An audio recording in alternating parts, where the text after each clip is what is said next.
Looking to play some Tahm Kench? Well, I got you covered. Tahm Kench is the only champion that likes to lick his enemies, so why would you play him? Well, he's got good engage with Abyssal Dive, especially if you're paired with a slow, either with your Q or an ADCs. He's very tanky, especially with his W, giving him essentially additional health. Easy to save champions that are in trouble. Great scaling into the late game. And come on, baby, look at that style. He's even got a little hat. However, he does have pretty low mobility after his engage is used. He can struggle against range poke. Not the greatest CC for an engage support, but you actually just have to remember to unbench that Kench. Alright, now with that out of the way, let's take a look at his abilities.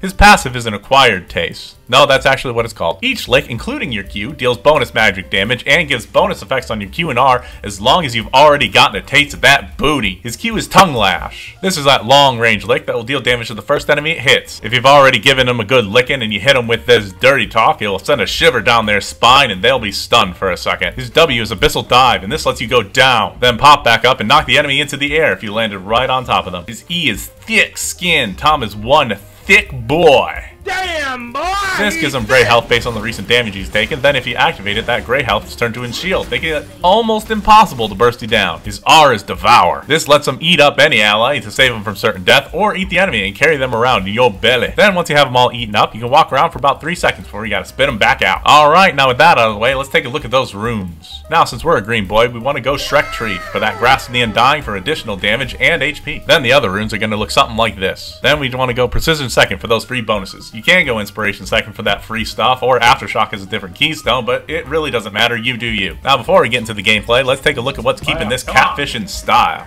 Now, I've seen a lot of guys saying to build Heartsteel, and I'm not afraid to say those people are wrong. Instead, just pick up a support item like Even Shot or Locket. Pick up some boots and pick up any tank item that suits your fancy. Probably just include Sunfire in that. Now, last but not least, we're going to take Flash and Exhaust. Now, let's move on. Now, if you're liking the video, please like, comment, and subscribe. It really helps the almighty algorithm bless me with growth for this channel. Alright, we did it! We're in the game, and as a proprietor of style, we get this shield and these bourbon mixed drinks to keep it classy. Now, let's get into that laning phase.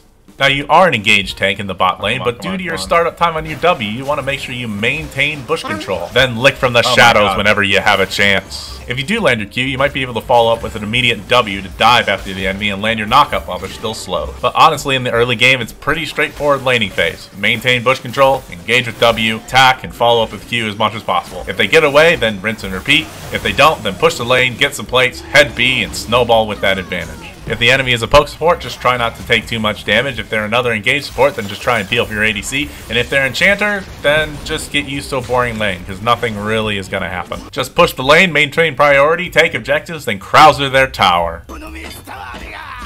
Then, once that's done, head out into the sunset of the mid-game. And by mid-game, I mean mid-lane, because it's time to start roaming. In the mid-game, you're going to be a big factor in keeping your most fed teammates safe. Stay and peel for them with your ult as much as you can. If you're the one doing the engaging for your team, then just try and get on top of their most fed champion and eat them up. If that makes the enemy focus all their abilities on you, then good job, you're being a tank. If instead they decide to ignore you and engage on your team, then good job, because you have their most fed champion incapacitated. You generally just want to be with your team during fights, using your ult to save out-of-place teammates, or helping the most you can in the fights. You can sometimes do some cheeky strategies by taking your tankiest person and then jumping into the middle of the enemy team and then spitting them out so they can wreak havoc. That's always a good time. Just try and be there for objective and maybe eat the enemy jungler if he tries to get too close. We did it! We won the game, and if you enjoyed this, check out the video where I take a look at the most foot fetishy champion in League.